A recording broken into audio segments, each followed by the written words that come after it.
जेजुरीची आहे। कारण जेजुरीजवळ टेम्पोच्या धडकेत 3 वारकऱ्यांचा मृत्यू झालाय। या अपघातात 6 वारकरी गंभीर जखमी असल्याचं वृत्त आहे। भरधाव टेम्पोनं वारकऱ्यांना धडक दिलेली आहे। या घडीची अत्यंत महत्त्वाची ही बातमी आपण पाहतोय। सासवडवरून मार्गस्थ झालेली पालखी ही आता जेजुरीत आज पोहोचणार आहे। भंडारा उदत जेजुरीत पालखीचं स्वागत होईल, पण त्यापूर्वी अनेक वारकरी या ठिकाणावरून मार्गस्थ होत असतात आणि त्यावेळीच ही दुर्घटना घडलेली आहे। अधिक माहिती घेतोय आपले प्रतिनिधी बालाजी पोद्दार यांच्याकडून। बालाजी, या दृश्यात जर आपण पाहिलं तर हा टेम्पो हा वारीतलाच टेम्पो असल्याचं कळतंय। जो पुढे सामान वाहून नेणारा टेम्पो असतो तो हा टेम्पो आहे का?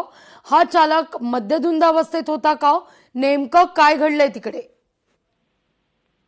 नक्कीच लागेवी, हा जो टेम्पो आहे तो त्या वारीतला टेम्पो आहे। हा टेम्पो नांदेड जिल्ह्यातली एक वारी आहे जेव्हा जे दरवर्षी येते, त्या दरवर्षी येणाऱ्या हा वारीतला रंगनाथ महाराज कोकर्णी बिसलकर यांच्या हा टेम्पो आहे, या वारीतला आहे। तर या महिला ज्या आहेत त्या सांगली जिल्ह्यातल्या एका दिंडीमधल्या आहेत, ज्या कसबा दिग्रज नावाच्या गावातून या महिला आलेल्या होत्या। खरं तर ह्या सगळ्या महिला ज्या आहेत त्या पायी चालत असताना हा भरधाव टेम्पो जो आहे तो भरधाव म्हणण्यापेक्षा तो लाईन मध्ये चालत होता, मात्र अचानक नियंत्रण सुटलं आणि त्यानंतर हे सगळा मोठा अपघात झालेला आहे। या अपघातात 3 महिलांचा मृत्यू झालेला आहे, तर 4 महिला गंभीर जखमी आहेत। मात्र त्यानंतर या महिला सोडल्या तर आणखी अनेक वारकऱ्यांना जी आहे ती किरकोळ जखमी झालेली आहेत। आता जी अधिकृत माहिती जी आहे ती 5 ते 6 लोक जखमी झालेले आहेत, त्यांनाही हॉस्पिटलमध्ये दाखल करण्यात आलेलं आहे। त्याचबरोबर ज्या गंभीर जखमी आहेत त्यांना आयसीयू हॉस्पिटलमध्ये दाखल करण्यात आलेलं आहे।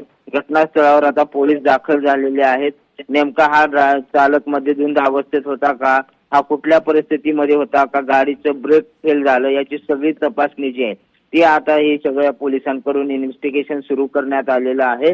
मात्र ज्या गाड्या दिंडीमध्ये चालत असतात त्या गाड्यांचं नियंत्रण कितीपत ड्रायव्हरला शक्य आहे हे सुद्धा आता पाहावं लागेल, कारण इतकी दुर्दैवी घटना जी आहे ती एकीकडे महाराष्ट्राचा हा सगळा आनंद सोहळा असताना त्याच्यावर दुःखाचं सावट पाहायला मिळतंय आणि या 3 महिलांचा जो आहे तो आता दुर्दैवी मृत्यू झालेला आहे आणि आयसीयू मध्ये अति गंभीर जखमी असलेले जे पेशंट आहेत त्यांच्याकडे सुद्धा आता लक्ष ठेवलं जात आहे। मात्र जे किरकोळ जखमी आहेत ते सुद्धा अनेक 10 ते 12 लोक असल्याची माहिती पोलिसांनी दिलेली आहे। बेलसर नाक्याजवळ हा सगळा टेम्पोचा जो अपघात आहे 500 मीटर वरती झालेला आहे आणि आज वारीवरती मात्र दुःखाचं सावट पाहायला मिळतंय। लागू अगदी आपण पाहतोय की या ठिकाणी वारीवर दुःखाचं सावट आहे। तुर्तास धन्यवाद बालाजी, तुम्ही दिलेल्या या माहिती करता। लोकशाही मराठी ऐका, पहा, जागरूक रहा।